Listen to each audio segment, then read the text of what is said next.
आइए आज हम हिंदी व्याकरण में महत्वपूर्ण टॉपिक शब्द रचना पर विस्तृत चर्चा करने वाले हैं। तो शब्द किसे कहते हैं?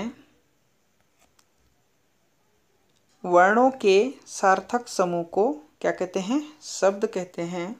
दूसरे शब्दों में वर्णों के सार्थक संघात जिसको हम मिलना कहते हैं को हम क्या कहेंगे? शब्द कहेंगे। ठीक है। शब्द के दो रूप हैं, सार्थक और निरर्थक। ठीक है। तो सब सार्थक शब्द किसे कहते हैं? देखिए, किसी निश्चित अर्थ का बोध करने वाले शब्दों को सार्थक शब्द कहते हैं। ठीक है। किसी निश्चित अर्थ का बोध करने वाले शब्दों को सार्थक शब्द कहते हैं। और निरर्थक शब्द किसी निश्चित अर्थ का बोध नहीं करने वाले शब्दों को निरर्थक शब्द कहते हैं। ठीक है। सबसे पहले सार्थक शब्दों को हम देख लेते हैं। ठीक है। सार्थक शब्दों के 5 भेद हैं। कितने? 5। कौन से? रचना के अनुसार, दूसरा उत्पत्ति या जन्म के अनुसार, तीसरा अर्थ के अनुसार या अर्थ के आधार पर, चौथा काव्यशास्त्री अर्थ के आधार पर, और पांचवा है विकार या प्रयोग के आधार पर। ठीक है। सबसे पहले रचना के आधार पर हम शब्द भेद देखेंगे। तो रचना के आधार पर शब्द के कितने भेद होंगे? 3। कौन से? रूढ़ शब्द, योग रूढ़ और यौगिक शब्द। ठीक है। रूढ़ शब्द किसे कहते हैं? जिन शब्दों के सार्थक खंड या विभाजन ना हो। ठीक है ना।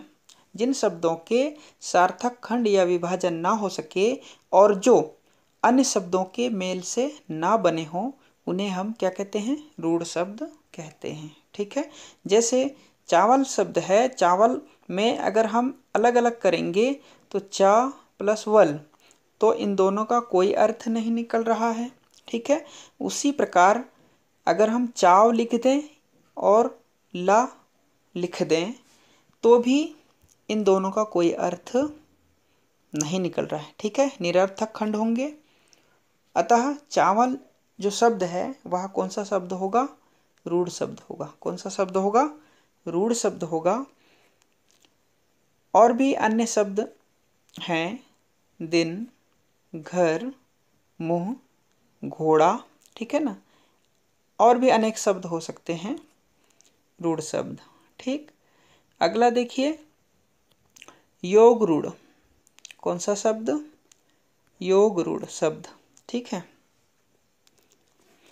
जब दो रूढ़ शब्द, कितने रूढ़ शब्द? 2 रूढ़ शब्द मिलकर कोई तीसरा अर्थ देने लगते हैं। ठीक है। जब 2 रूढ़ शब्द मिलकर कोई तीसरा अर्थ देने लगते हैं तब उन्हें हम योग रूढ़ शब्द कहते हैं। क्या कहते हैं? योग रूढ़ शब्द कहते हैं। सामान्य अर्थ ना प्रकट कर किसी विशेष अर्थ को प्रकट करते हैं। ठीक है ना। योग रूढ़ शब्द जो हैं सामान्य अर्थ को प्रकट ना करते हुए किसी विशेष अर्थ को प्रकट करते हैं, वे कौन से शब्द कहलाएंगे? योग रूढ़ शब्द कहलाएंगे। ठीक है। आपको ध्यान में रखना है पर्यायवाची शब्द और बहुव्रीहि समास के सभी उदाहरण। ठीक है ना।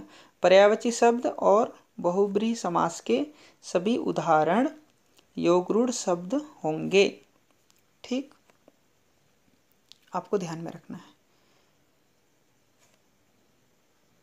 इसी प्रकार जैसे यहाँ पर उदाहरण दिया हुआ है, ठीक है ना, गजानन, दशानन, नीलकंठ। ठीक है। ये बहुव्रीहि समास के ही उदाहरण हैं, है ना। तीसरा का अर्थ प्रकट करते हैं। जैसे कि गजानन किसको बोलते हैं हम? गणेश को। दशानन रावण को बोलते हैं। ठीक है ना। उसी प्रकार से नीलकंठ है ना। आगे देखिए, यौगिक शब्द। कौन सा शब्द? यौगिक शब्द को परिभाषित करेंगे। यौगिक शब्द जब 2 रूढ़ शब्द मिलकर कोई तीसरा अर्थ प्रकट नहीं करते, ठीक है ना, या तीसरा अर्थ नहीं देते हैं, उन्हें हम क्या बोलते हैं, यौगिक शब्द कहते हैं, ठीक है। जैसे विद्यालय, इसको हम अलग अलग लिखेंगे, विद्या प्लस आलय, ठीक है ना, तो विद्या का आलय अर्थात विद्यालय होगा, ठीक है ना, ये कोई तीसरा अर्थ प्रकट नहीं हो रहा है। राजपुत्र है, राजा का पुत्र, ठीक। इस तरह से यौगिक शब्द होंगे। अगला आता है उत्पत्ति या जन्म के आधार पर शब्द भेद, ठीक है। तो उत्पत्ति या जन्म के आधार पर शब्दों को 4 रूपों में बांटा गया है। कौन से? तत्सम, तद्भव, देशज, विदेशी, ठीक है, और संकर शब्द भी है, लेकिन मुख्य रूप से कितने मानते हैं? 4 ही मानते हैं, ठीक है। तत्सम शब्द देखिए, तत्सम शब्द किसे कहेंगे?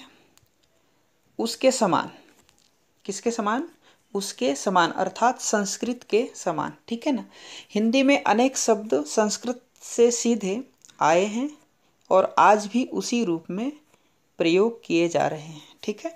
वे तत्सम शब्द हैं, ठीक है, या वे तत्सम शब्द कहलाते हैं, ठीक है ना।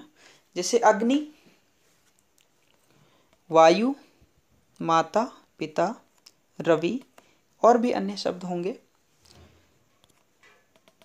इसी प्रकार से तद्भव शब्द, तद्भव शब्द कौन से शब्द होंगे? इसको कैसे परिभाषित करेंगे? तत् धन भव, ठीक है, उससे होना। किससे होना? उससे होना, अर्थात संस्कृत शब्दों से विकृत या परिवर्तित होकर बने शब्द, ठीक है ना। संस्कृत शब्द से विकृत या परिवर्तित होकर बने शब्द तद्भव शब्द कहलाते हैं। हिंदी में अनेक शब्द ऐसे हैं जो निकले तो किससे हैं? संस्कृत से, पर प्राकृत, अपभ्रंश या पुरानी हिंदी से गुजरने के कारण बहुत बदल गए हैं, ठीक है ना। अतः हम कह सकते हैं संस्कृत के जो शब्द प्राकृत, प्राकृत, अपभ्रंश और पुरानी हिंदी आदि से गुजरने के कारण आज परिवर्तित रूप में मिलते हैं, उनको हम कौन से शब्द कहेंगे? तद्भव शब्द कहते हैं, ठीक है।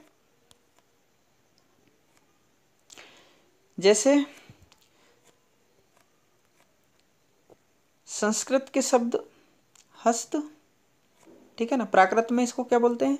हथ, ह, अधता और थ, ठीक है, और हिंदी में हम क्या कहते हैं? इसको हाथ कहते हैं। क्या कहते हैं? हाथ, ठीक है।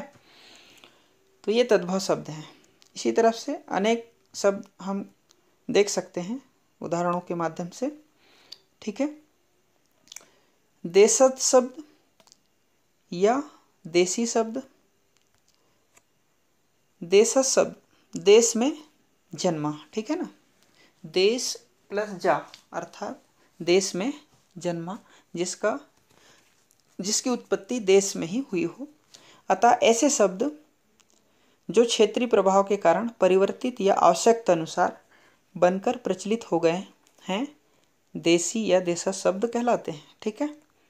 जैसे थैला, टांग, लोटा, गड़बड़ आदि आदि और भी शब्द हो सकते हैं, ठीक है। चौथा है विदेशी या आगत शब्द। विदेशी या आगत शब्द जो विदेश में जन्मा हो या आगत से मतलब आया हुआ, ठीक है। हिंदी में अनेक शब्द ऐसे हैं जो हैं तो किसके? विदेशी मूल के, पर परस्पर संपर्क के कारण यहाँ प्रचलित हो गए हैं, ठीक है ना। अतः अन्य देश की भाषा से आए हुए शब्द विदेशी शब्द कहलाते हैं, ठीक है। हिंदी में विदेशी शब्द 2 तरीके से आए हैं, ठीक है ना। कौन से? मुस्लिम शासन के प्रभाव से आए शब्द कौन से हैं? अरबी और फारसी, ठीक है। और यूरोपीय कंपनियों व ब्रिटिश शासन के प्रभाव से आए शब्द, ठीक है, अंग्रेजी, है ना। अंग्रेजी के लगभग 2500 शब्द, 2500 शब्द आए हैं। फारसी के लगभग 3500, अंग्रेजी के लगभग 3000, ठीक है। इसी तरह से संकर शब्द भी हैं जो देसी और विदेशी शब्द मिलकर के, जैसे कि पानदान, ठीक है, पानदान हम एक साथ बोलते हैं। पान शब्द यहाँ पर हिंदी का है और दान शब्द फारसी का है, ठीक है ना। तो ये संकर शब्द होगा विदेशी। इसी प्रकार से दूसरा शब्द है रेलगाड़ी। जैसे रेल अंग्रेजी का शब्द है और गाड़ी हिंदी का शब्द है, ठीक है। तो देसी प्लस विदेशी या विदेशी और देसी से मिलकर के कौन सा शब्द का निर्माण होता है? संकर शब्द का, ठीक है।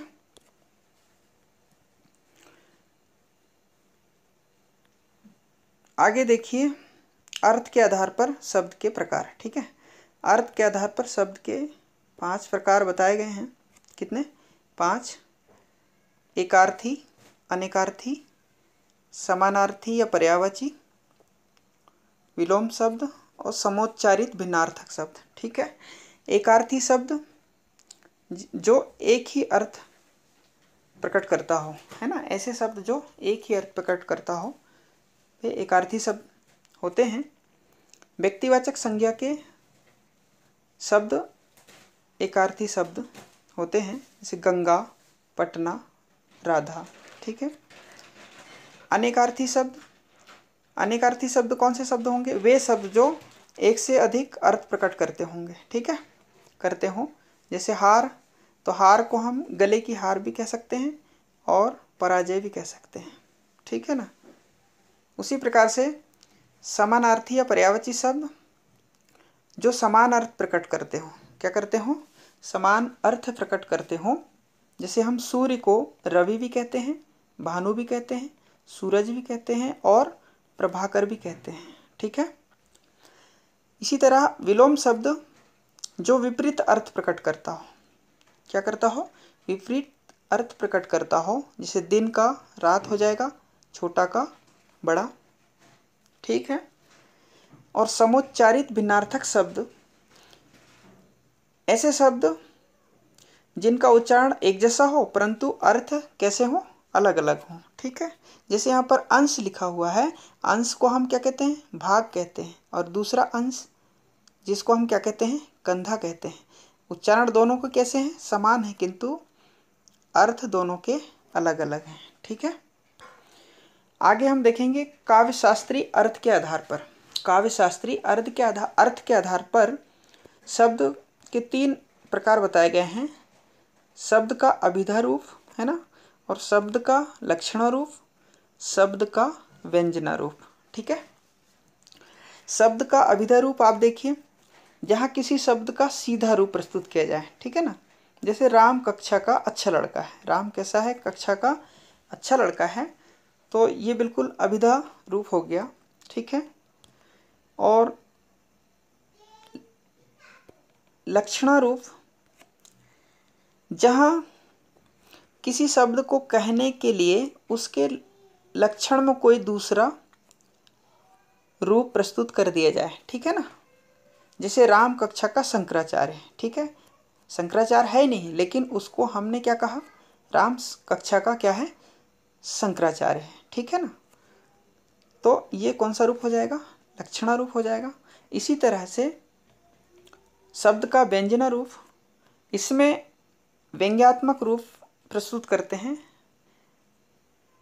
जो भी शब्द व्यंग्यात्मक तरीके से प्रस्तुत किए जाएं, बोले जाएं या लिखे जाएं, वे शब्द क्या कहलाएंगे? वे सभी क्या कहलाएंगे? व्यंजना रूप कहलाएंगे। शब्द का कौन सा रूप कहलाएंगे? व्यंजना। जैसे राम गोबर गणेश, ठीक है ना, राम गोबर गणेश है ना। और घर गंगा में है। घर कहाँ है? गंगा में है, ठीक है। यहाँ व्यंजना है, जैसे घर गंगा की भांति क्या है? पवित्र एवं स्वच्छ है, ठीक है ना। घर को किसकी तरह बताया गया है, गंगा की तरह, है ना। तो इस तरह से व्यंजन रूप होगा। आगे देखिए, प्रयोग या विकार के आधार पर शब्द, ठीक है। इसके दो प्रकार होते हैं। कौन से, विकारी और अविकारी शब्द, ठीक है। विकारी शब्द कौन से शब्द होंगे,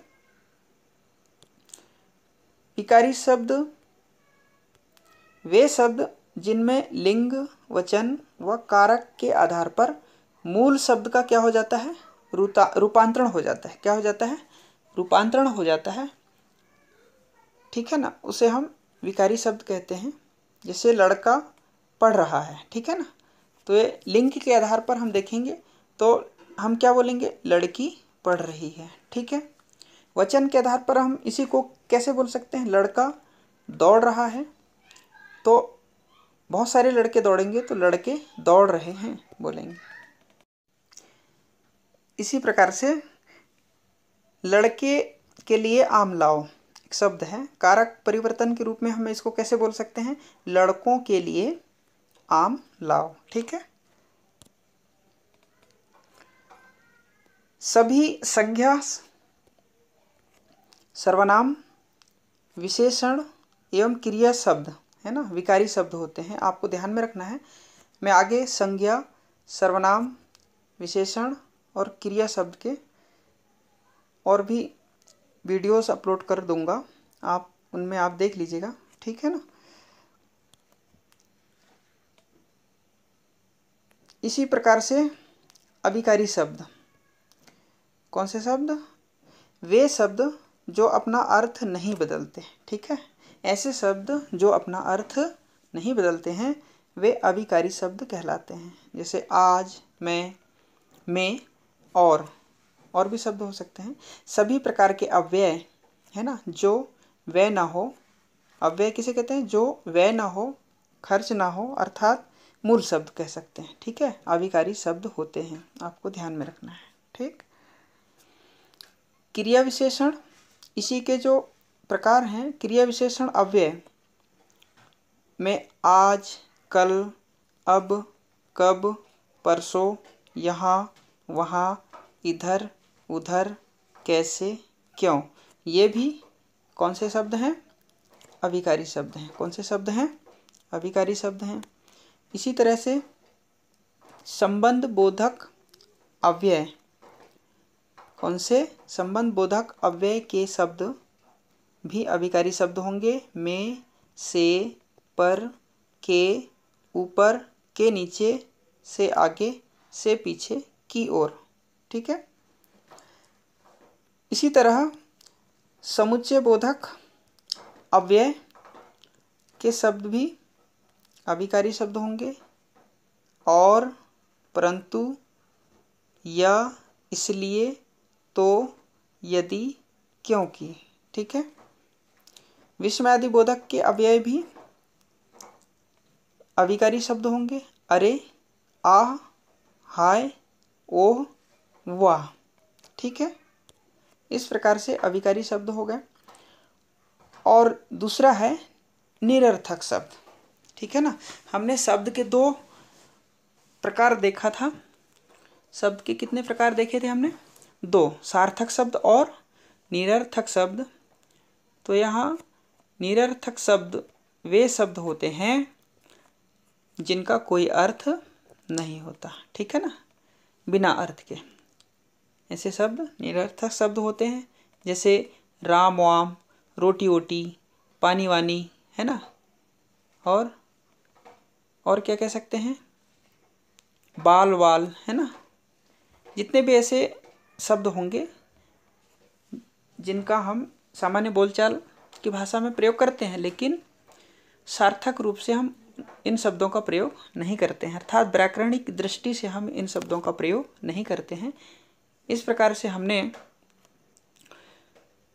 शब्द रचना को देखा। उम्मीद करता हूँ कि आपको समझ में आ गया होगा। धन्यवाद।